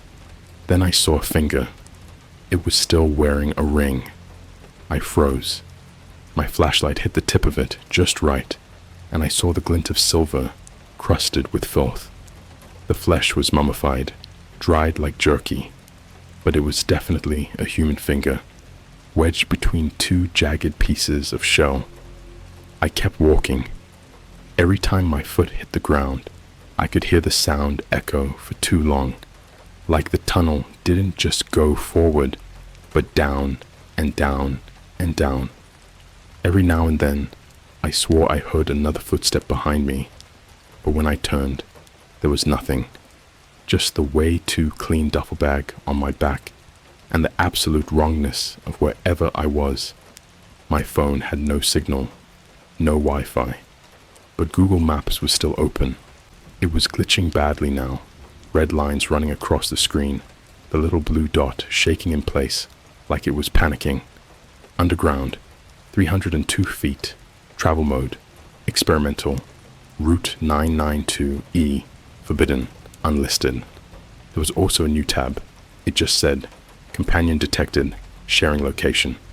I didn't understand. I tapped it. The map zoomed out, and I saw it. Another dot. Close. Very close. Maybe 300 feet behind me. I stared at it for maybe 5 seconds before it moved. Not in a slow, natural way. It jumped, like a glitch. The dot jerked 40 feet forward, then stopped again. It was following me. I broke into a run. I didn't care if the tunnel was straight or if it dropped off into a pit. I just ran, my flashlight bouncing all over the place, hitting symbols scratched into the wall, words written in what looked like soot and blood. They don't die down here. Don't look behind you. Closed route for a reason. It ate the last guide. I tripped over something that cracked beneath me. Looked down. A skull, but not clean. Still had shreds of skin on it. Half the jaw was missing, and inside the mouth were what looked like metal screws, like someone tried to fix their teeth after they were already dead. That was when I first heard it. A low clicking noise, like someone tapping their fingernails on a countertop. Over and over, it echoed through the tunnel. Fast, unnatural. It was getting closer. I turned off my flashlight and pressed myself against the tunnel wall. I held my breath so hard I thought I'd pass out. Something moved past me. It was wearing a face. not its face. A face. It didn't walk like a human. It scuttled, long broken limbs, bent backward like a spider crushed in a napkin. Its hands scraped the floor, long bony fingers with metal caps on the tips. The smell that came with it was sickening, burnt oil and spoiled meat. It paused, then it turned toward me, like it sensed me. I didn't move. Its head, or what I thought was its head, was wrapped in stretched skin, not its own. There were human eyes stitched into it, open but dead, looking in different directions, like it had made itself a mask from real faces. The mouth? Oh God, the mouth was too wide. It split open sideways, like someone had taken a box cutter to it and pulled it apart. Inside were more fingers, twitching where the tongue should be. It sniffed, not with the nose, just a wet inhale. Then it laughed, not a normal laugh. It was glitchy, like it had heard laughing before and was trying to imitate it, using a speaker that was half broken. It whispered something that still makes me want to vomit. Passenger, out of sync. And then it crawled up the tunnel wall and disappeared into a vent. I ran, the first room. Eventually, the tunnel widened. I stumbled into what looked like a checkpoint. There was a desk, a terminal, rotten chairs, a vending machine, so rusted over the logos weren't readable anymore. I couldn't tell if it was an old train station or some kind of decommissioned bunker. The terminal was still powered, dim green text blinking. Welcome, 992. E-progress, 18%. Complete. Passenger count, 2 survival rate, 1%. Last successful crossing, September 14th, 1996. There was a chair with a dried corpse slumped over it. Looked like it had been there a long time. There was something scratched into its chest with what I think was a fork. He gave me the bag. He lied about the bag. I looked at my duffel bag and suddenly felt sick. It was time to open it. Inside the bag, there were no clothes, no water, no ID, just a few things, neatly arranged, like some kind of twisted care package. A folded map, labeled Threshold Protocol, Do Not Stray. A cassette recorder with a tape already inside, labeled Door Number 3. A sealed jar with a preserved human ear floating in some black fluid. A Polaroid photo of someone's back, with something stitched under the skin. A key maybe. On the back of the photo, if you see her, run. Do not speak. Do not stare. The mirror-faced ones can hear through eyes. And finally, a bone knife wrapped in duct tape. The blade was made from a sharpened femur, and there was a note attached to it that said, "This is for you, not them." I sat there shaking for probably 20 minutes. I pressed play on the cassette recorder. What I heard made me wish I hadn't. It was a man, breathing heavily, then whispering. They move between the floors, not like elevators. They slide, like oil. She asked me where my shadow was, and I lied. I didn't have one anymore. That's why she screamed. They don't like the light. But the light doesn't like me now, either. If you see a room with music, leave. That's where the children are. They're not real anymore. Scream. Loud crash. Static. The mirrors are watching. The mirrors are... End of tape. I turned it off. I didn't cry. I didn't scream. I just sat there, frozen, because right across from me, a door had appeared. I swear on my life, it wasn't there before. It was metal, riveted, with a small round mirror embedded in the middle. As I stared at it, the mirror began to ripple, like water, and I saw something inside. Not a reflection. It was me, but different, pale, eyes sunken, smiling too wide, and behind that me was someone holding a knife. That's when my phone buzzed again. Still no service, but a message appeared. Google Maps. Update. You arrived at door number 3. Estimated time of exit. Unavailable. Would you like to continue? Yes or no? I tapped no. Nothing happened. The screen glitched, turned red for a second, then reset the prompt. Would you like to continue? I tapped no again. The mirror began to scream. It was the sound of dozens of people, all screaming at once, but distorted, slowed down, played backwards. The door cracked open, and I heard footsteps coming from behind me. And this time, I didn't run. They told me I wouldn't survive this far, but I did. Something's wrong with this route, and I think they want me to finish it. Not because I'm special, because I'm the last one left. And what I saw behind door number 3, I still hear it when I try to sleep.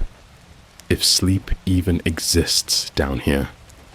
I don't even know what day it is anymore. When I started this, Velvetera, the forbidden route, I thought I was getting a cheap thrill, some viral dark web trend, a digital haunted house. But now I know this wasn't made for entertainment. It was made to filter people, strip them down, show them what they really are underneath the skin. This route doesn't take you anywhere. It feeds on you. When the mirror door opened, it didn't open like a normal door. It unfolded, like origami, made from skin and metal. With every creak, it made that wet paper tearing sound, like someone peeling back a scab too fast. Behind it was a room that made zero architectural sense. No corners, no floor, just surfaces, impossible angles that shifted when I blinked. The only light came from tiny bulbs embedded in the walls, flickering like dying fireflies trapped in a jar. And in the center of it all, a rocking chair. Someone was sitting in it. They were facing away from me, but I could hear the voice. You never call anymore, baby. I thought I raised you better than that. It was my mother's voice, but I knew that wasn't her. My mom died of pancreatic cancer in 2018. I watched her deteriorate in a hospital bed, skin graying, eyes glassy. I held her hand while she went cold. So why was she rocking gently in that chair, humming our lullaby? You are my sunshine, my only sunshine. Her neck wasn't right. As I stepped closer, my flashlight flickered, only when aimed at her, like it couldn't register her shape. The closer I got, the more I realized her head. It didn't sit on her shoulders the right way. It was tilted completely sideways, hanging by maybe a thread of muscle, like it had been twisted 360 degrees and put back wrong. She slowly turned toward me. I don't care how tough you think you are, what you've seen, who you've lost. Nothing prepares you for your dead mother's face, stitched over something else's skull. The skin was slipping. Her eyes were sliding downward, her jaw unhinged, just enough to show that there was another mouth inside. She didn't blink. She never blinked. You brought me nothing? Not even a hug? Ungrateful little boy. The thing leapt at me. Her legs were backwards, jointed wrong, like a deer hit by a truck. Her body hit the ground, but didn't stop moving. It crawled upside down, back arching like a human spider. Every time her hands touched the ground, her fingers made that same clicking sound I'd heard in the tunnel. She screamed in reverse, like someone was rewinding a VHS of a woman getting murdered. Her mouth snapped open, and I saw my name carved into the roof of her mouth. I ran back through the door, but there was no hallway anymore. The route behind me had collapsed. Dirt walls, no lights, the sound of something digging behind the drywall, like claws through meat. The faces on the ceiling. The only place left to go was forward. There was a narrow crawl space. I had to get on my stomach and drag myself like a worm through this tight tunnel. Claustrophobia doesn't even begin to describe it. The walls were lined with hair, real human hair, still attached to bits of scalp. I felt it tickling my arms as I crawled, breathing heavy, hyperventilating. I pushed forward inch by inch until I came out into a room the size of a gymnasium, and the ceiling. It was moving. I thought at first it was a projection, some kind of nightmare illusion. But no, it was real faces, hundreds of them, embedded in the ceiling like tumors. Men, women, kids, all of them pale, eyeless, with lips sewn shut. Their skin was tight, like plastic wrap stretched too far. Some of them had tears leaking from their stitched eyes, and every few seconds, one would twitch, then another, then dozens, like they were awake. I didn't speak. I didn't move.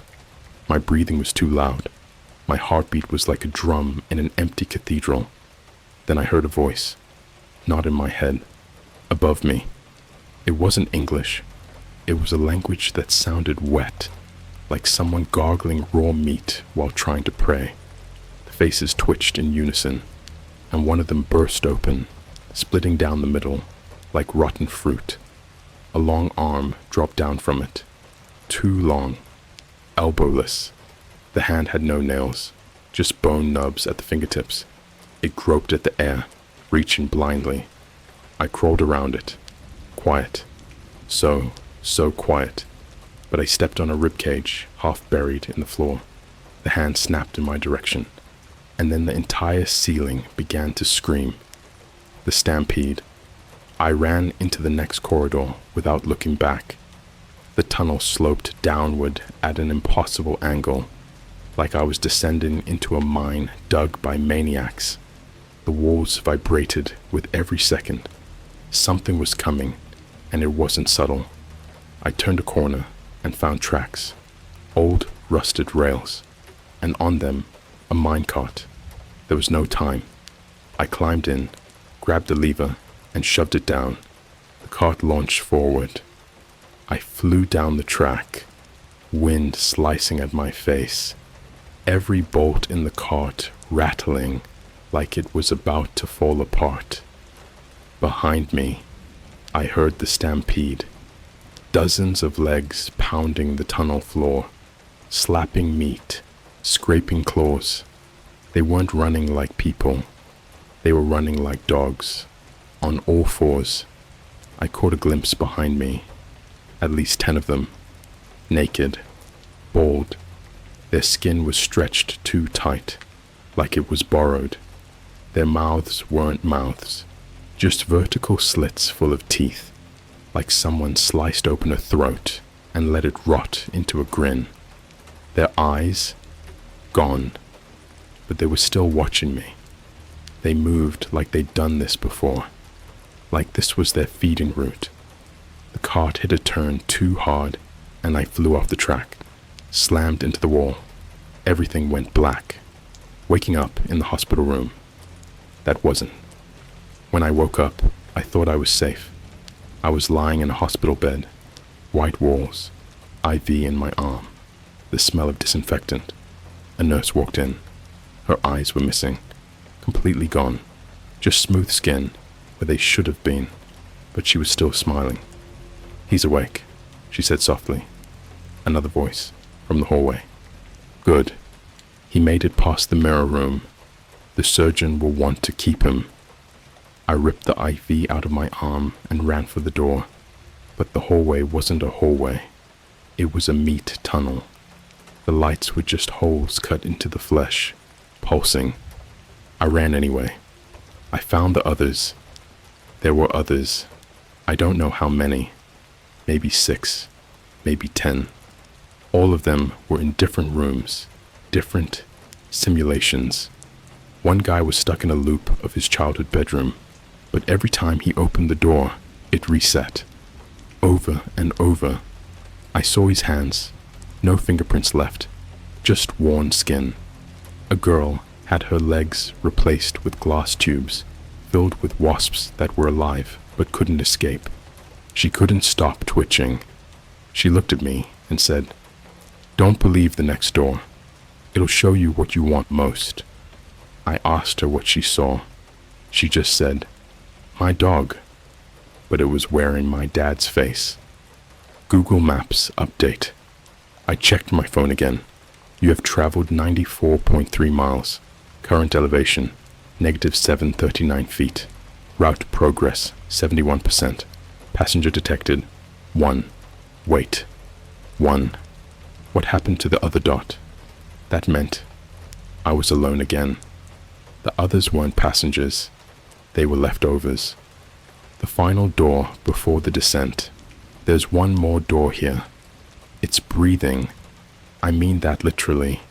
It's made of lung tissue, stitched to a metal frame. Every few seconds, it inhales. When I touch it, it tenses, like it's trying to pull me in. I don't want to go through, but I have to. There's something on the other side.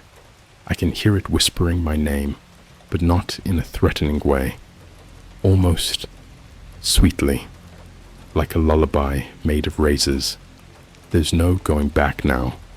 If I don't make it through door number 4, remember me as someone who wanted to be scared and ended up being devoured. I'm writing this while the door is pulsing beside me. My phone won't let me record anymore. The Notes app keeps crashing. I have to post this before it takes me. If you see a Velvetera ad online, don't click it.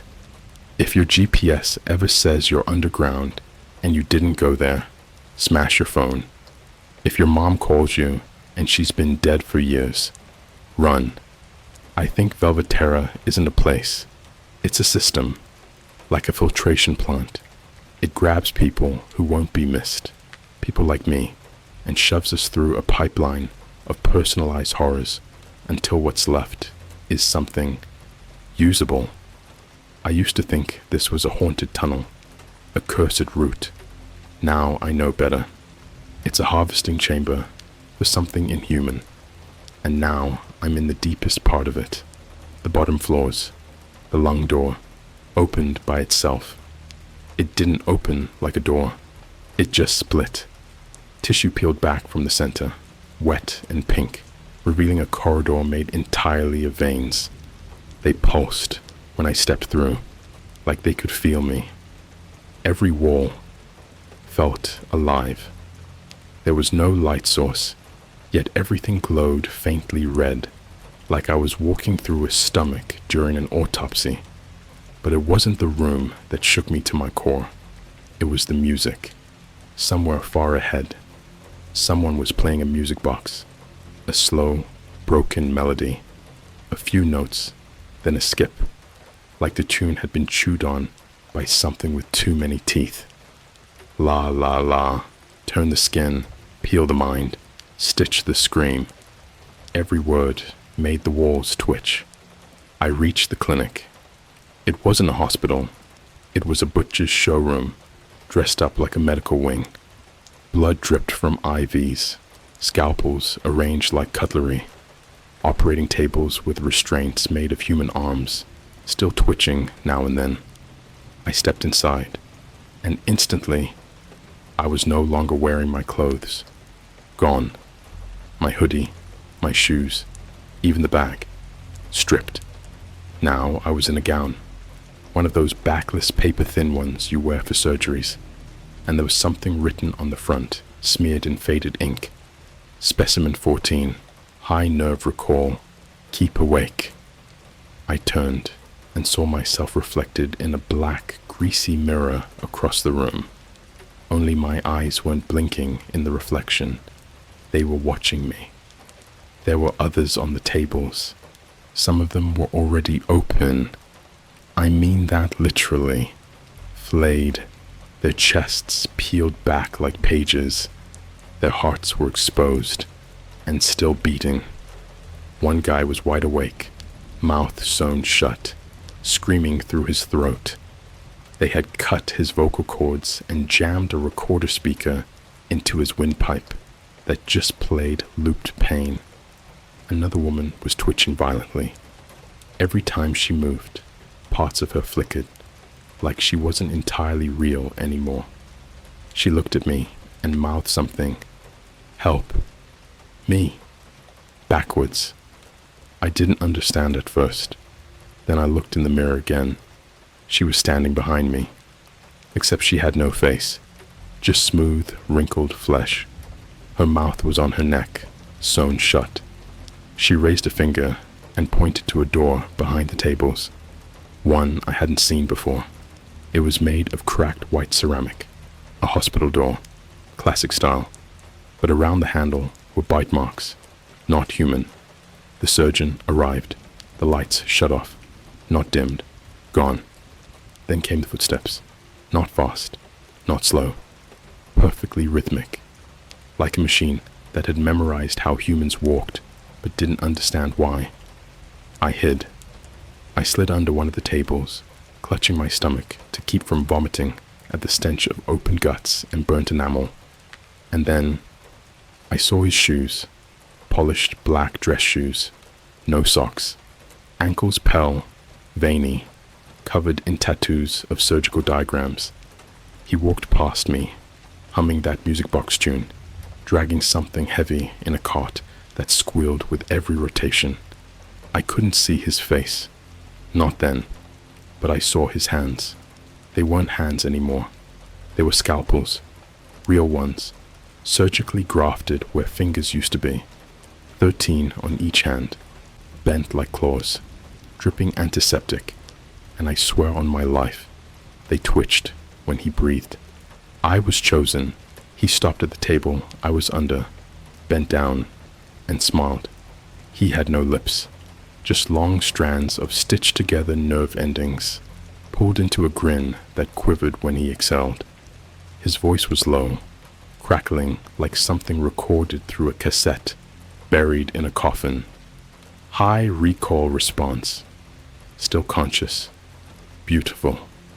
He touched my forehead with one scalpel finger, and I went numb. Not paralyzed. Emotionally numb. Like I'd just witnessed my own funeral and didn't care anymore. He dragged me out and laid me on the next table. He whispered, "Let's see if your fear lives in the liver." Then he sliced me open. I felt everything. Whatever he used to cut me, it didn't numb pain. It amplified it. I felt the blade open my stomach, like it was unzipping my soul. But worse, he recorded it. There was a camera above the table, mounted in the ceiling like a dentist's light. I looked up and saw the footage playing on loop, but it wasn't showing my body. It was showing my memories. Me as a kid, riding my bike. My dad yelling at me for breaking a window. My dog dying in my arms. Each memory was dissected the same way he was dissecting me. He was cutting into who I was, not just what I looked like. And he smiled the whole time.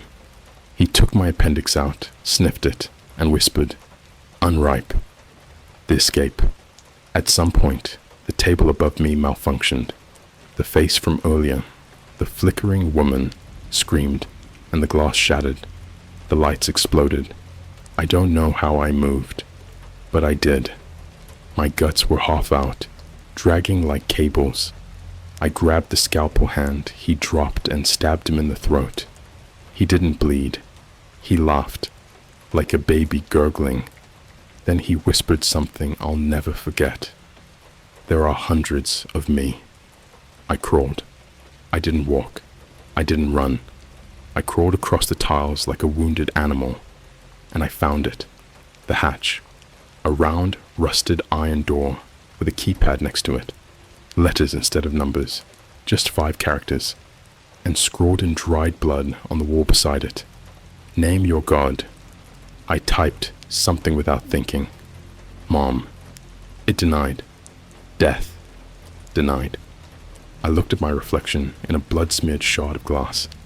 and for the first time in my life, I understood something. I wasn't scared of the surgeon, or the tunnel, or death. I was scared of what would be left of me when it was all over. I typed M-E. The hatch opened, and the air that hit me, it wasn't air, it was screaming. I'm still falling. As I write this, I'm still falling. The shaft is endless, spiraling. The walls are covered in photos. My photos. Moments I don't remember living. My first tooth. My first heartbreak. My first time I ever lied. And beneath each photo is a single word. Unclean. Retained.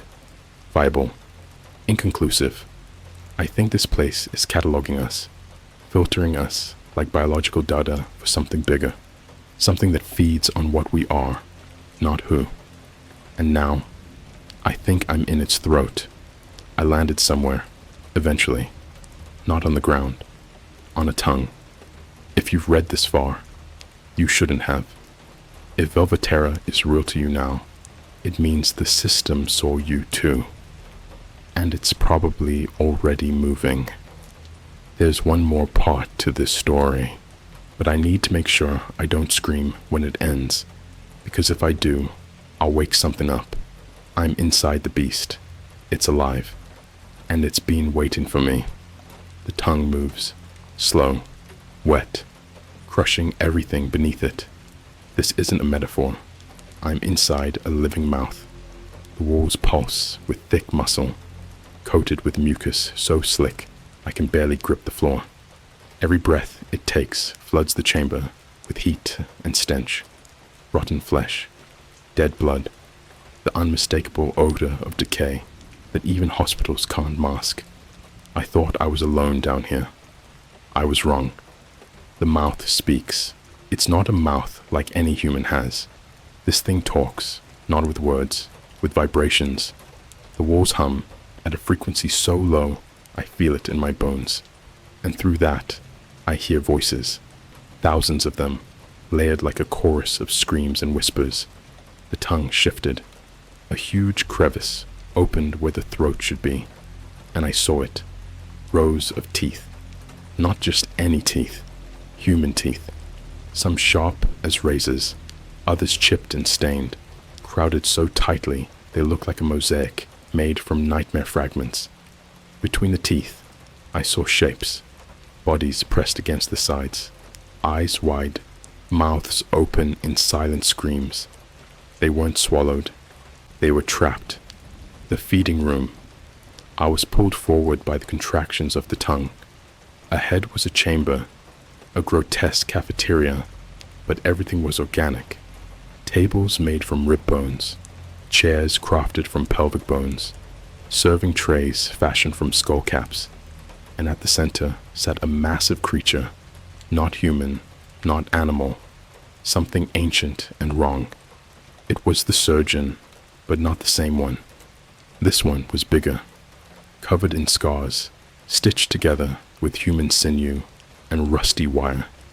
Its scalpels had turned into slicing blades that extended from its arms like natural weapons. It hummed the same music box tune, but this time it was louder, and it was calling me. The ritual. Around the room were people, not people, corpses. Some were still breathing, some weren't. They'd been dressed in Velvetera uniforms, white robes stained red. The surgeon reached into a vat filled with a thick black liquid. He dipped his scalpel arms in and pulled out something still writhing. A heart. He held it to me. I wanted to scream, but my voice was gone. He whispered, "The root demands sacrifice. The passenger must offer more than fear, blood, pain, despair." He pressed the heart against my chest. I felt it, cold, beating, but not mine. The faces from the ceiling. Return. Suddenly, the ceiling ruptured. Those twitching faces spilled into the room. Their mouths opened wide, and they began to sing. Not a melody, a litany of curses. The flesh is a lie. The mind is a trap. The soul is the feast. I collapsed. The surgeon bent over me, scalpel arms ready. I thought it was the end, but I didn't die. Something inside me snapped. Maybe it was the bone knife from the duffel bag. Maybe it was the memories the surgeon had exposed. I grabbed one scalpel, cut into the muscle of the surgeon's arm. The creature screamed, but its skin didn't bleed. Instead, it pulsed, like the wound was alive. It grabbed me, lifting me high. And then, I heard a click. The trap released. The walls cracked open. The bodies from the vat began to move, half alive, half dead, tearing free. The surgeon tried to hold me, but I pushed. I fell through the gap, into darkness. The final descent. I landed on stone, cold, wet. I crawled out of the pit. Ahead was a staircase carved into the rock, spiraling upwards. I climbed. Every step felt like dragging a weight of guilt, fear, and memory. At the top was a door, plain, wooden, covered in dirt. I opened it and stepped out. The world was different. I was not in Chicago anymore. I was in the parking lot of a Starbucks. It was daytime. People walked past me, none noticing the blood or dirt. I was free, but I wasn't the same. My phone buzzed. A message from an unknown number. "Welcome back. How was your trip?" I tried to respond, but the keyboard was glitching, and the GPS, it said, "You have been underground for 120 hours. The end. Number. Because something is inside me now. I can feel it. Whispering, watching, waiting. The surgeon, the faces, the mouth. They are part of me, and I'm part of them. If you ever get an invite to Velvetera, don't accept. Because once you start the route, you don't finish it. It finishes you. End of story. I don't know how I'm still alive.